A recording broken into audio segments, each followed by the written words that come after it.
Something absolutely unprecedented, something wild, something that defies almost every rule of free market capitalism just happened in the United States.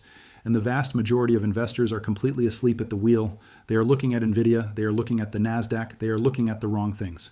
While the world was distracted by the latest AI software update or the newest shiny gadget from Apple, the United States government, specifically the administration of Donald Trump, just wrote a check for $1.6 billion to a single mining company that most people on Main Street have never even heard of.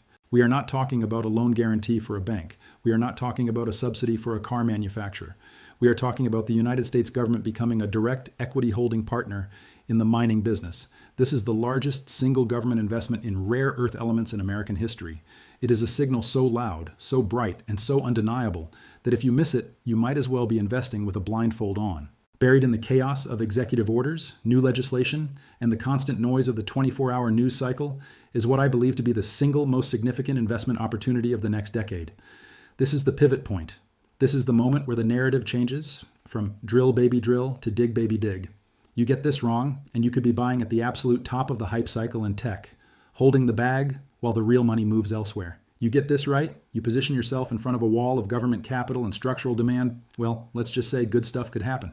And literally, as I'm recording this, the news is breaking that this $1.6 billion check is just the tip of the iceberg. Reuters just broke the story that the U.S. is also introducing Project Vault, a bill to create a massive strategic stockpile of critical minerals valued at over $12 billion. And it's not just the U.S. The G7 nations are all scrambling to do the same thing. The race is on, the starting gun has fired, and most people are still tying their shoelaces.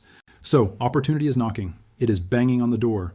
My name is Felix Fried. I am an ex-investment banker. I spent years in the trenches of high finance, seeing how the sausage is made, and frankly, it wasn't always pretty.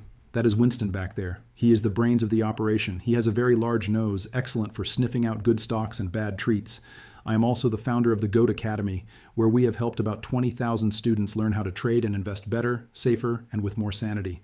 I am also the co-founder of TradeVision.io, which I will be using extensively during this video, because it is the only way we can stay up to date with the insane velocity of news coming out of Washington and Wall Street right now. Our mission here is simple. I want to help regular investors, people like you, people like I used to be before I got into the inner circle, understand what the smart money already knows before it shows up on CNBC 3 weeks later. By the time you see it on the ticker tape on morning television, the move is often over. We want to be there before the move happens. Now, disclaimer time. I am not telling you to run out and buy anything. I am not your financial advisor. I am not a financial advisor. I am not registered with the SEC, the FSA, or the Federation of Intergalactic Banking. Winston might be registered, but he's not talking. I don't know your financial situation. I don't know your risk tolerance. What I am going to do is walk you through exactly what is happening. Fact by fact, dollar by dollar. I will show you the specific stocks involved, the exact tickers that I have shared with my students. This is a peek behind the curtain. I will give you the risks, the opportunities, the bull case, and the bear case. Then you can do your own research and make your own decisions. Let's start with the headline that should be on every front page but isn't. The Trump administration, through the Department of Commerce and the CHIPS program, has announced a $1.6 billion investment package for a company called USA Rare Earths, ticker symbol USAR. Let me translate the magnitude of this for you. In exchange for this funding, the U.S. government is taking a 10% equity stake in the company. The government, Uncle Sam, Papa Sam, the entity that usually just taxes you and builds roads, is becoming a major shareholder in a private mining company. Do you remember the last time something like this happened on this scale in the resource sector? You probably have to go back to the Manhattan Project or the strategic establishment of the oil reserves. This isn't the government giving a low-interest loan to a boring infrastructure project. This is the government saying, we need this specific material so badly, and we are so terrified of losing access to it that we are going to buy the company ourselves. It is a shift in ideology. For decades, the American ethos was free markets. If the market wants rare earths, the market will dig them up. If it's cheaper to buy them from China, we buy them from China. That era is dead. It is over. We are now in the era of industrial policy, where national security dictates investment. The government is saying that rare earths are not just commodities. They are weapons. They are the ammunition of the 21st century economy. So why do we care? Why does the U.S. government care enough to write a check with 9 zeros on it? Why are rare earths so important, and why now? To understand the investment, you have to understand the physical reality.